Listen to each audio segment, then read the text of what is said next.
നമസ്കാരം, എല്ലാവർക്കും പുതിയ വീഡിയോയിലേക്ക് സ്വാഗതം. ഏപ്രിൽ 10 ബസൂക്ക തിയേറ്ററുകളിലേക്ക് എത്തി.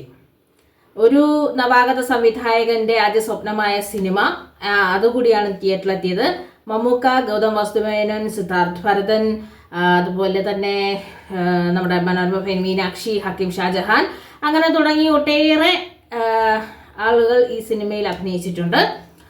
ഈ സിനിമയുടെ പ്രത്യേകത എന്ന് വെച്ചാൽ ആദ്യം പറയാനുള്ളത് നമ്മുടെ മെഗാസ്റ്റാർ, ഇമേജ് കോൺഷ്യസ് ആവാത്ത മെഗാസ്റ്റാർ, ഇമേജ് കോൺഷ്യസ് ഒട്ടും നോക്കാത്ത ഒരാളായിട്ട് ഇപ്പോൾ മാറിയിട്ടുണ്ട് നമ്മുടെ മമ്മൂക്ക എന്ന് പറയുന്നത്. ഈ ചിത്രത്തിന്റെ മേക്കിങ്ങിലായാലും ശരി, ചിത്രത്തിന്റെ സ്റ്റോറി വേസ് ആയാലും ശരി, വളരെ വ്യത്യസ്തമായ സിനിമയാണ്. കാര്യം മലയാളത്തിൽ ഇങ്ങനത്തെ ചിത്രങ്ങളൊന്നും എടുത്ത് പരീക്ഷിക്കാനുള്ള ധൈര്യം പൊതുവെ ആരും കാണിക്കില്ല. കാരണം മലയാളികൾ എന്താണ് അക്സെപ്റ്റ് ചെയ്യുന്നതെന്ന് അറിഞ്ഞുകൂടാ. ആ ഒരു പ്രശ്നം ഉള്ളത് കൊണ്ടാണ് ചെയ്യാത്ത. പക്ഷെ എന്തായാലും മമ്മൂക്ക അതിനുള്ള ധൈര്യം കാണിച്ചു, ഒരു സംവിധായകൻ അതിനുള്ള ധൈര്യവും കൊടുത്തു. നമ്മുടെ ഇന്നത്തെ യുവത്വത്തിൽ കുറച്ച് പേർക്കെങ്കിലും കണക്ട് ചെയ്യാൻ കഴിയുന്ന കാര്യം തന്നെയാണ് സിനിമയിൽ ഉൾപ്പെടുത്തിയിരിക്കുന്നത്.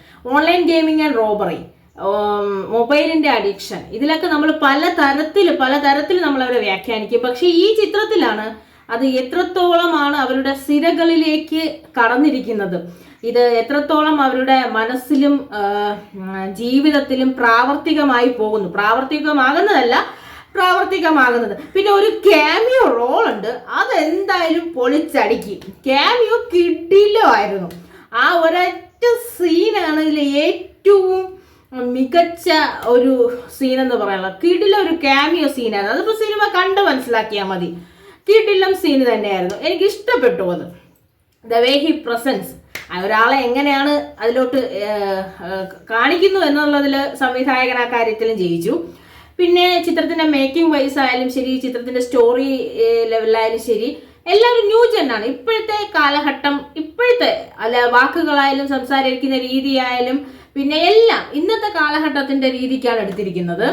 ഒരു പക്ഷേ 40-46 വർഷങ്ങൾ മുമ്പേ എക്സ്പീരിയൻസ് ഉള്ളവർക്കൊന്നും ഇങ്ങനൊരു സ്റ്റോറി അവർ എടുക്കാനുള്ള ധൈര്യം കാണില്ല. ഇത് ഏതെങ്കിലും ന്യൂജനെ അങ്ങ് ഏൽപ്പിക്കാൻ പറയും. അവർ ഇങ്ങനൊരു സിനിമ എടുത്ത് ഇമേജിൽ കോൺഷ്യസ് ആവില്ല. പക്ഷെ അവരങ്ങനെ അത്തരത്തിലില്ലാതെയാണ് ഈ ചിത്രം എടുത്തിരിക്കുന്നത്. പിന്നെ ഒരു എന്താ പറയുക, ഗൗതം വാസുദേവന്റെ ഒരു പോലീസ് വേഷവും, പിന്നെ ഒരു നെഗറ്റീവ് റോളുകളിൽ വരുന്നവരുടെ വേഷവും എല്ലാം, പിന്നെ നമ്മളെ കുഞ്ഞു വൃത്തിയൊക്കെ ഉണ്ട്, എല്ലാ വേഷങ്ങളെ എന്തായാലും ശരി തന്നെ. നമ്മൾ ഇപ്പൊ കറണ്ട് സൊസൈറ്റി നമ്മൾ കാലത്ത് എണീറ്റ് ഒരു വാർത്ത കേൾക്കുമ്പോൾ നമ്മളൊരു പത്രം വായിക്കും. പിന്നെ നമ്മൾക്കൊരു 4 ദിവസത്തെ ഫോളോ അപ്പ് സ്റ്റോറി ഇത് കാണും. അയ്യോ, ഇതൊക്കെ എന്താണ്, ഇതൊക്കെ കേരളത്തിൽ തന്നെ നടക്കണേ, ഇതെന്താണ്, ഇവിടെയാണോ നടന്നത് എന്ന് നമ്മളിങ്ങനെ കുറേ കാലം, എനിക്ക് 2025 സ്റ്റാർട്ട് മുതൽ ഇങ്ങോട്ട് നമ്മൾ ഞെട്ടിയ പല കാര്യങ്ങളും ഇതിനകത്ത് ഉൾപ്പെടുത്തിയിട്ടുണ്ട്. മനസ്സിലാവുന്നുണ്ട് മനസ്സെങ്ങനെയാണ് ചേഞ്ച് ആയി പോകുന്നത്. ഇപ്പൊ നമ്മൾ പറയില്ലേ, ഇപ്പൊ പറയുന്ന പോലെ ഇത് തള്ള വൈബ് തന്ത വൈബ് എന്ന് പറയുന്ന പോലെ ഇപ്പോഴത്തെ ന്യൂജനിന്റെ മൈൻഡ് ബ്ലോക്കായി പോവില്ലേ, മൈൻഡ് ബ്ലോക്കായി അവർ മറ്റൊരാളായി മാറും. പിന്നെയാണ് അതുകൊണ്ടാണ് നമ്മൾ പറയുന്ന ഒരു കാര്യം അവരിലോട്ട് എത്താത്തത്. അതെന്തുകൊണ്ടാണ് അവരിലോട്ട് എത്താത്തത് എന്നുള്ളതൊക്കെ ഈ സിനിമ കാണുമ്പോൾ മനസ്സിലാവും. സിനിമയെ ശരിക്കും പറഞ്ഞാൽ ഒരു ഒരു ന്യൂ സ്റ്റോറി വായിച്ചുകൊണ്ടിരിക്കുമ്പോൾ, അതായത് നമസ്കാരം, എല്ലാവർക്കും പുതിയ വാർത്തയിലേക്ക് സ്വാഗതം. പുതിയ പ്രഭാതത്തിൽ നമ്മളെ ഞെട്ടിച്ചുകൊണ്ടൊരു വാർത്ത വന്നിരിക്കുകയാണ്. ഈ വാർത്തയുടെ പിന്നാലെ നമുക്ക് പോയാലോ എന്ന് ആലോചിക്കുമ്പോൾ എല്ലാവരും ഞെട്ടി ചർച്ചാ വിഷയമാക്കത്തില്ലേ.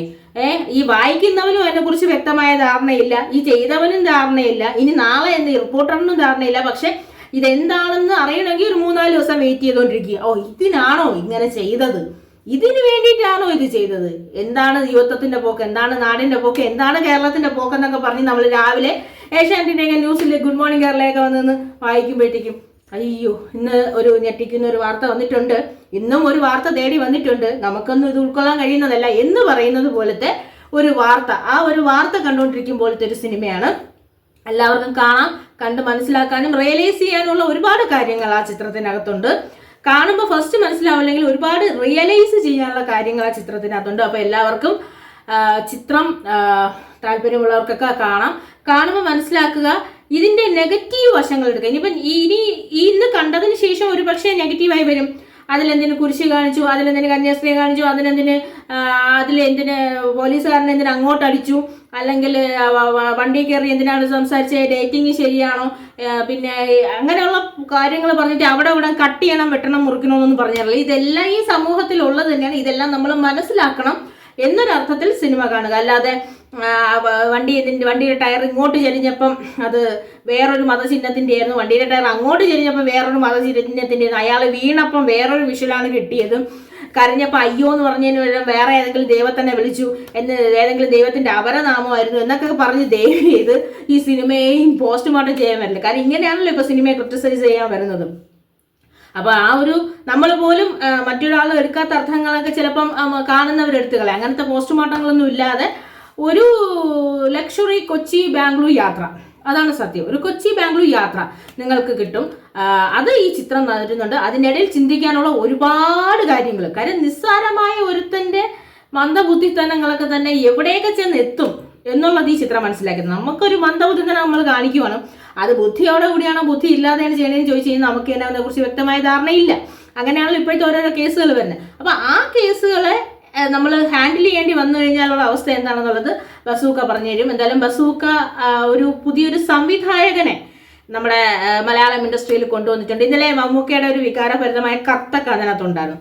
അതുപോലെ തന്നെ കത്തിന്റെ രീതിയിലുള്ള ഒരു എഴുത്തൊക്കെ ഉണ്ടായിരുന്നു. അതുപോലെ തന്നെ നല്ലൊരു സംവിധായകൻ ജനിച്ചിട്ടുണ്ട്. നല്ല സംവിധായകൻ, വളരെ മികച്ച സംവിധായകനും തന്നെയാണ്. അപ്പൊ എല്ലാവിധ ആശംസകളും. താല്പര്യമുള്ളവരൊക്കെ സിനിമ കാണട്ടെ എന്ന് പറയാൻ കാരണം, ഇനി നമ്മൾ ഒരാളെ നിർബന്ധിച്ച് സിനിമ കാണിച്ചു എന്ന് പറയരുത്. അങ്ങനെയാണല്ലോ ഇപ്പോഴത്തെ പോക്ക്. ഇങ്ങനെ നിനക്ക് എങ്ങനെ അത് സിനിമ കാണാൻ പറയാൻ തോന്നി, കാരണം അതിനകത്ത് ഇങ്ങനെയൊക്കെയുള്ള കാര്യങ്ങളൊക്കെ ഇല്ലേ എന്ന് പറഞ്ഞുകൊണ്ടൊന്നും വരരുത്. എന്തായാലും ബസൂക്ക എനിക്ക് ഇഷ്ടമായി. പുതിയ സംവിധായകനും എല്ലാവിധ ആശംസകളും, അഭിനയിച്ചവർക്കും എല്ലാവിധ ആശംസകളും.